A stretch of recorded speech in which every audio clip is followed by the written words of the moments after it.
All right, guys. Today we're going to be continuing our respiratory physiology. We're going to be, in fact, speaking about ventilation and perfusion, a mismatch. So, ideally, ventilation is mismatched to perfusion, is matched to perfusion, V slash Q equal to 1 for adequate gas exchange. Now, we have different lung zones.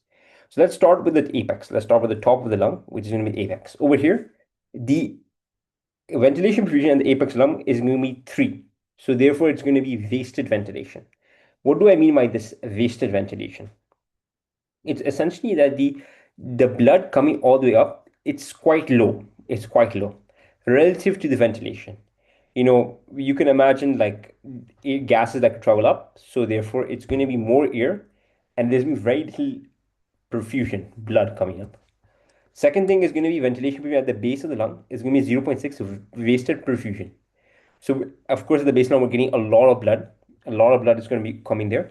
And there's going to be some like air, but not that much. And it's going to be around 0.6. So there's more blood compared to air. Both ventilation perfusions are greater at the base of the lung than the apex of the lung. What does this kind of mean? Okay, now first of all, I'll start with perfusion. Perfusion makes sense. Because of gravity, the blood will only travel down and it will come over here and there'll be a lot of perfusion over here. I want to come into ventilation. What does that mean by ventilation? Essentially, when the earbuds, I'll just draw like a alveolar sac. Now you can imagine these sacs are going to be closed, of course. And during inspiration, when comes in, it comes in over here, it comes in over here, it comes in over here. These they expand, and now the bottom alveoli are going to be more collapsed compared to the above alveoli. As I said, air usually actually travel above. So when there is expansion, there's going to be more ventilation because there's more required to open up those alveolar sacs, more perfusion compared to the apex. Now with exercise, what happens in exercise? Increased cardiac output. When there's going to be increased cardiac output, do you think there's going to be vasodilation or vasoconstriction of apical capillaries? I'm asking you watching this video. There's going to be vasodilation. The vasodilation of the apical capillaries. Why the apical capillaries? Because as we know, blood flow is going less over here, so they are constricted over here at the top. As we know, gravity, like we said, gravity, blood goes down. But we're speaking right now about the apex, right? The blood going here, of course, it's going to be low. It's going to be low blood. And essentially, the capillaries over here are going to be quite shut.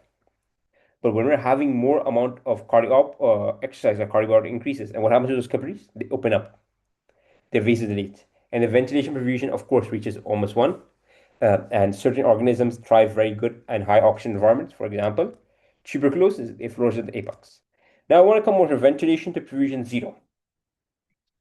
If it's going to be 0, okay, it's 0. What does that mean? 0 means that first of all, what's going to be messed up over here? What does it mean that it has to be low?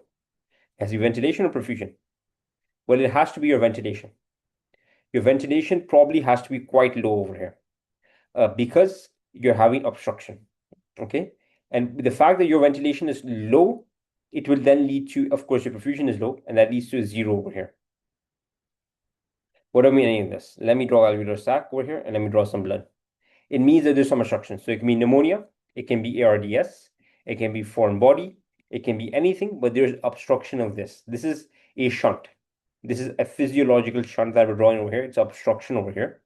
And in a shunt, do you think if we give oxygen, let's give him oxygen, will it help? Will oxygen help? No, I don't think so. How oxygen will help? Everything is blocked here. It's obstruction over here. Foreign body aspiration, all this stuff. Now let's come over to ventilation perfusion is going to be infinity. What does that mean over here? So we have ventilation over here, and we have also perfusion over here. That means infinity means what has to be increased? Ventilation must be increased and perfusion must be decreased, right? For it to be a very high number, like very perfusion.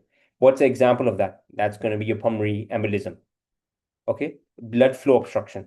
Blood flow obstruction, and this is going to be infinity over here. As we know, perfusion is increased, ventilation is increased. And of course, oxygen will be here. And it will improve with oxygen, as oxygen will come here and it will go into the blood and it will help. And it will help over here, oxygen definitely. But I want you guys to know this word called dead space. For the USMLE, dead space, I'm writing dead space as DS, equals to pulmonary embolism. It equals to pulmonary embolism. For the USMLE, dead space equals to permeabilisms. That's a thing you want to know, and that's very high yield. That's one of the reasons I have put this as one of the high yield points over here. Let's start with the apex. We have three key things: pulmonary, alveoli, pulmonary artery, sorry, pulmonary artery, pulmonary alveoli, pulmonary vein. At the apex, which one we expect to be at the highest? Of course, we know from gravity, pulmonary artery is going to be decreased. Pulmonary alveoli would slightly be high, as it will be it will be quite high as we are having oxygen at the top, and artery in the vein. How about in the middle one? Okay, we have pulmonary artery, pulmonary alveoli, and pulmonary vein. Right?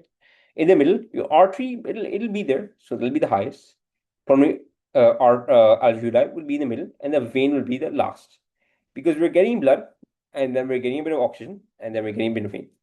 Now, in the lowest part of the lung, what's going to be highest is going to be pulmonary venous, because the venous drainage is all over. The pulmonary artery again will be the highest, followed by you're getting a lot of blood. Like the base is where all the blood is. You can imagine I'm going to draw it over here. It's all the blood, followed by the pulmonary artery, followed by the pulmonary vein, followed by the pulmonary alveoli.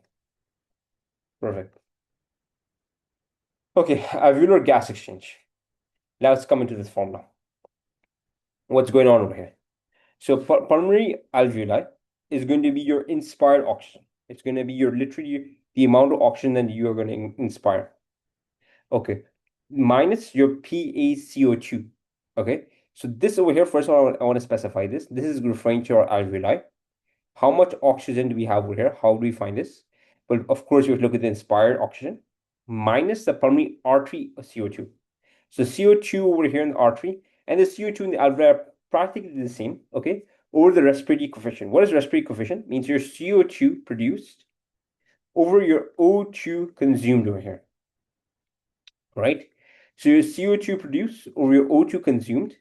So this is essentially telling us that how much oxygen came in minus the oxygen that we have consumed, consuming gas exchange, consuming other stuff, how much we have in our alveoli, meaning the oxygen that came in into our body minus the one that we have consumed, how much. Then we have 150 millimeters of mercury. 150 is kind of like the atmospheric pressure at sea level, breathing room air. So at sea level, the pressure above us. And again, minus the amount of O2 that we have consumed. So this alveoli, this inspired air, this is going to be your arterial O2 respiratory coefficient. Now let's look at the alveolar arterial gradient. How do we find out our alveolar arterial gradient? Okay, well, we have a formula over here. The formula is going to be your age. Okay, your age over 4 plus 4. Age over 4 plus 4. Okay, let's throw a number. Let's say my age is 60. I'm a 60-year-old man. So 60 divided by 4 plus 4. So 60 divided by 4, it's going to be 15. And 15 plus 4 is going to be 19. So anything less than 19 should be a normal alveolar arterial gradient for a person who's 60 years old in age. So that's going to be here.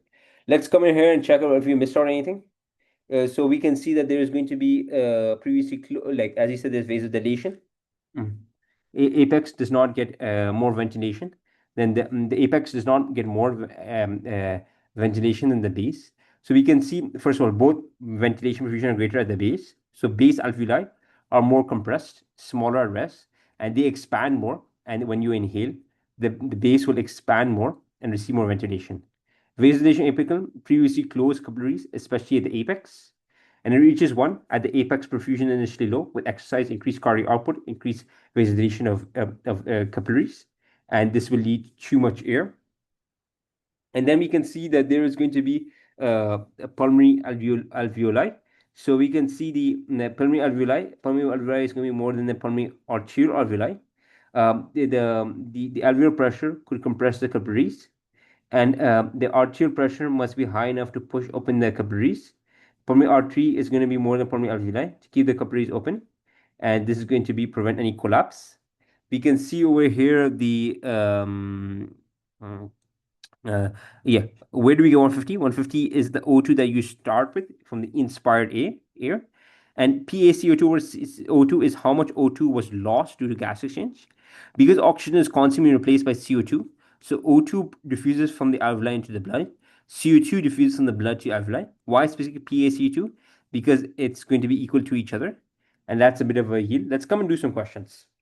Which of the following is true about the base of the lung compared to the apex in a standing individual? Both ventilation perfusion are lower. That's incorrect.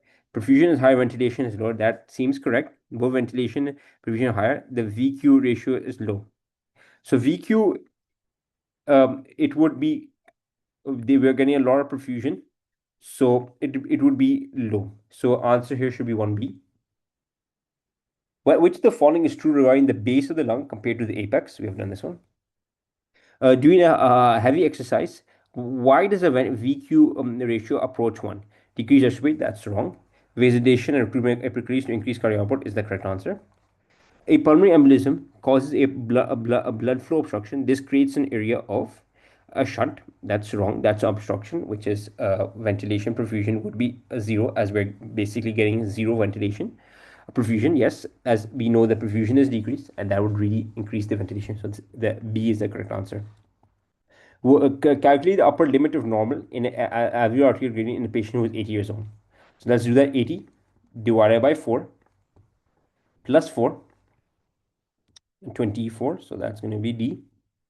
Which zone is characterized as vascular perfusion with a ventilation perfusion ratio of 0.6? So now ventilation perfusion is decreased. So which scenario will we have? Let's start off with the base of the lung. So the base of the lung, like I said, there's a lot of blood.